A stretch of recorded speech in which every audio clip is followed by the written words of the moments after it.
Hello students, today we have a new lecture in literary criticism under the title Russian Formalism. And it is important to consider this modern school of criticism, since we are going to see that it laid the foundation for many schools that came after in the modern period.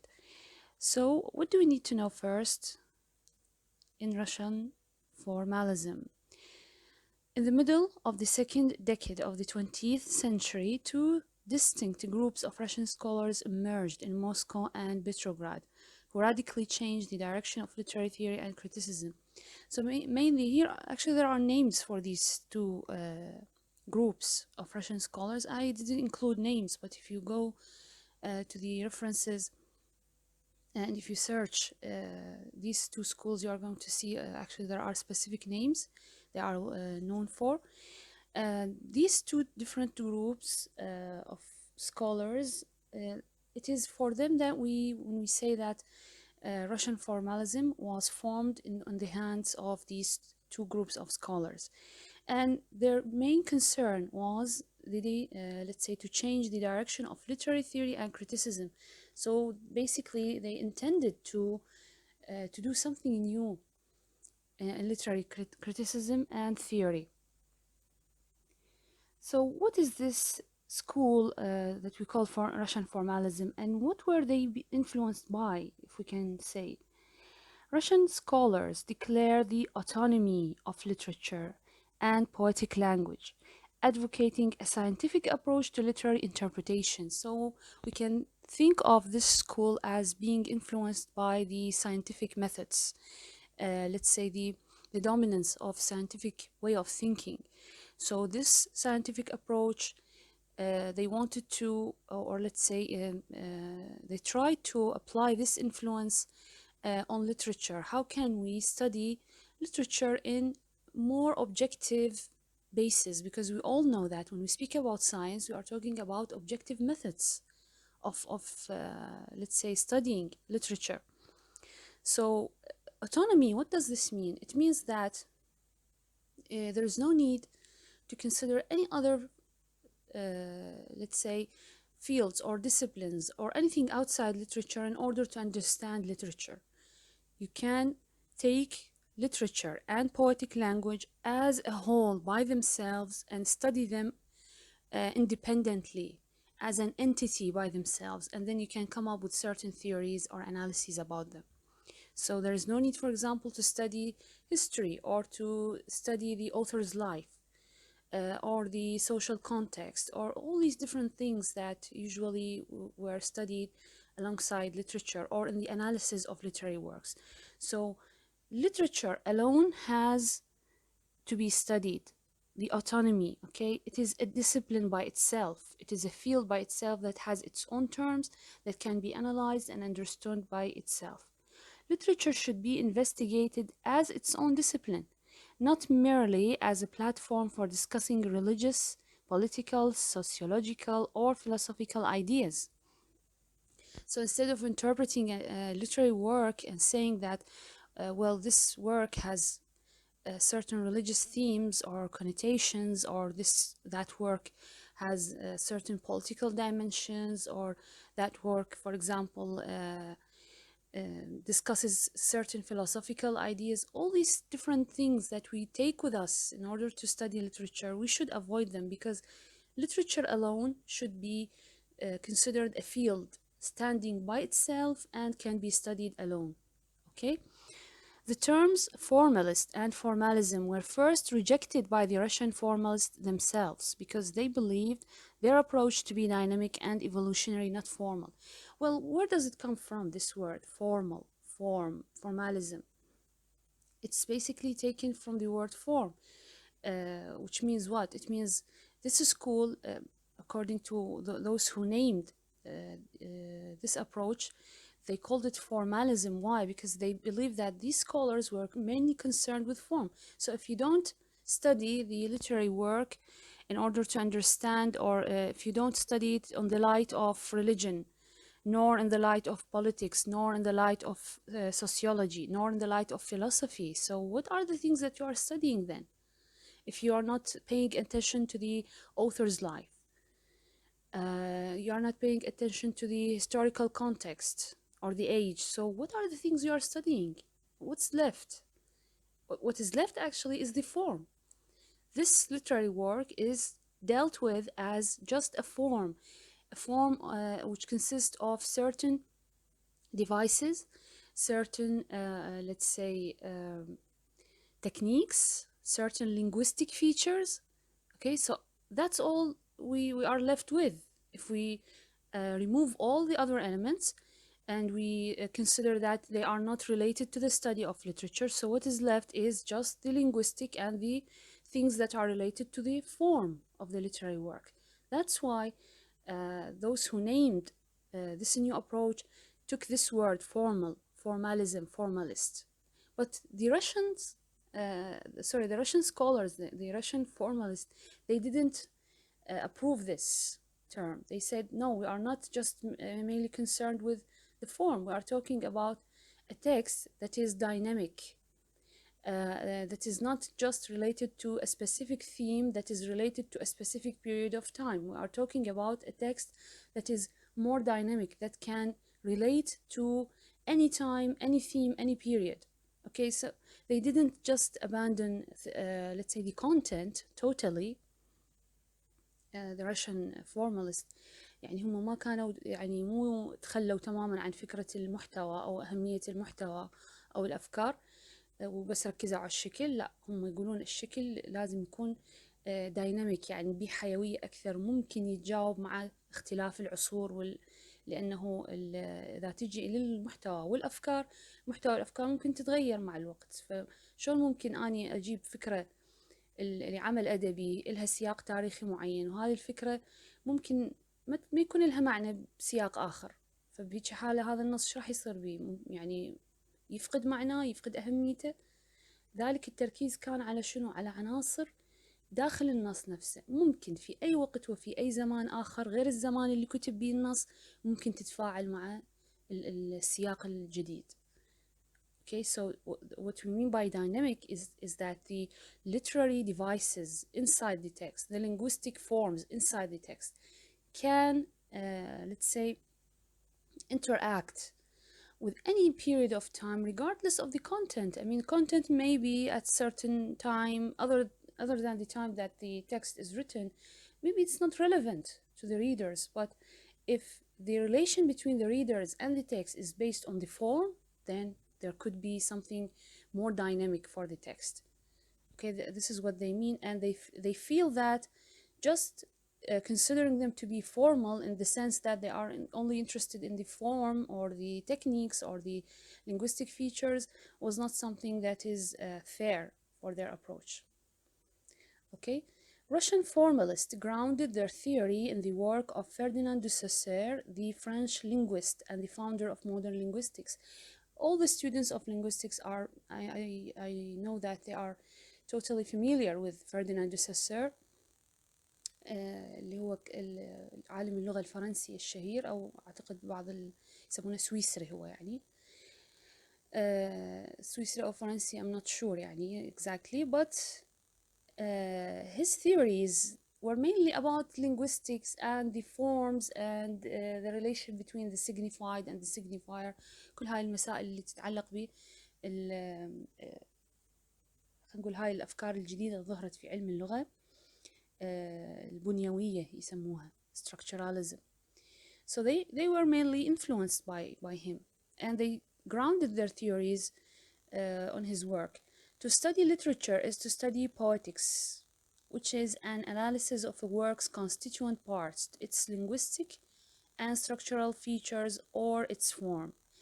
This is the basic element if you want to define formalism, or the study of literature in the light of the formalist theory. This is what it means. It means that as let's say, as a formalist critic, if you are a formalist critic, what is your task? Your task is to study a text. You take this text and you analyze the constituent parts, the linguistic and the structural features. Okay? Literary language. So literary work, the language that is used in this literary work is not an ordinary language. It's not the daily language that we use in our speeches. Okay, it is literary. Now they have an interesting understanding of this literary language. Literary language is different from everyday language through structure, imagery, syntax, rhyme scheme, paradox, and a host of other devices. Literary language identifies itself as the deviations from everyday speech patterns. Actually, what makes the language of literature different from our daily language, the language that we use in our everyday life? The poets, for example, when they write their poetry, they on purpose, they use certain imagery. They play with words. They change the structure of sentences sometimes. For example, in Wordsworth poems, when he says, "A slumber did my spirit seal." Actually, this is not the regular order of sentence in English, but he changes this regular order. Okay, in order to what? To create a different feeling from what we are accustomed to. Sometimes they use the rhyme scheme. Of course, what makes poetry different from prose is using rhyme scheme. There's some kind of music in the words. Sometimes they use literary devices like paradox, like metaphors, like personifications, like all these figures of speech that we are familiar with as students of literature and poetry. Exactly. So all these things, when they are used, these are the things that make a language literary.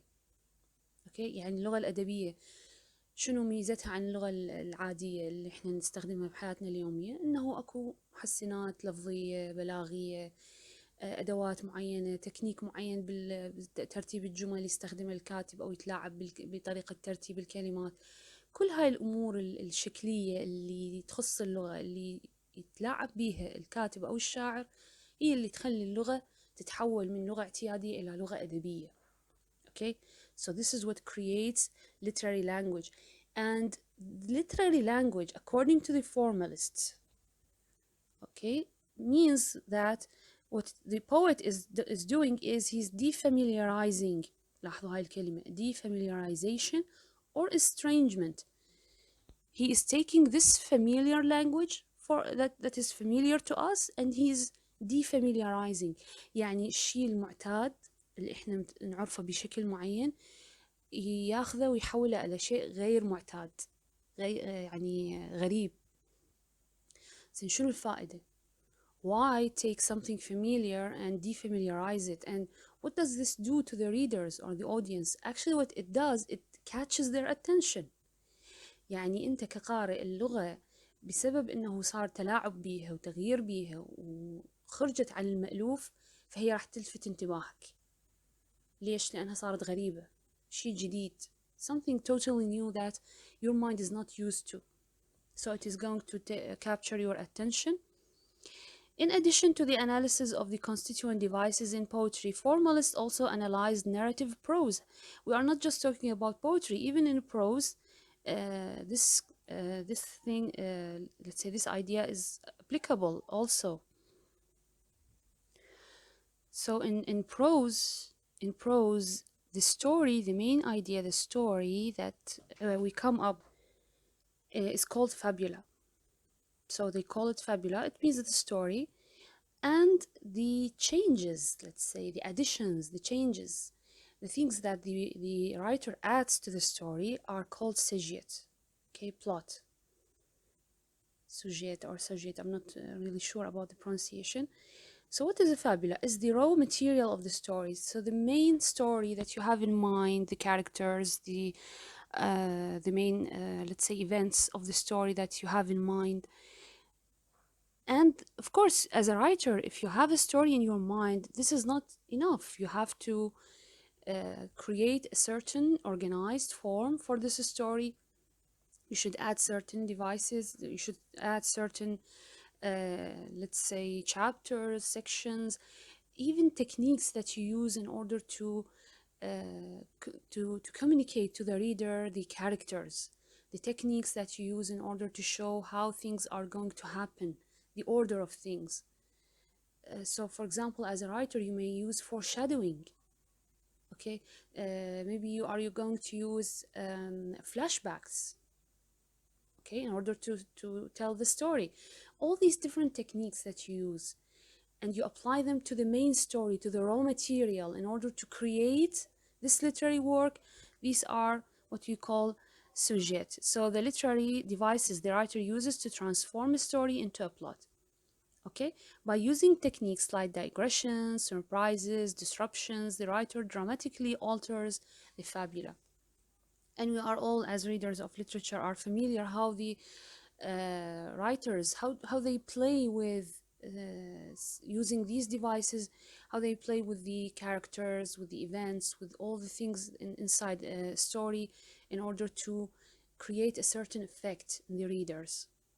Okay, so let's have an example to make things clearer for you.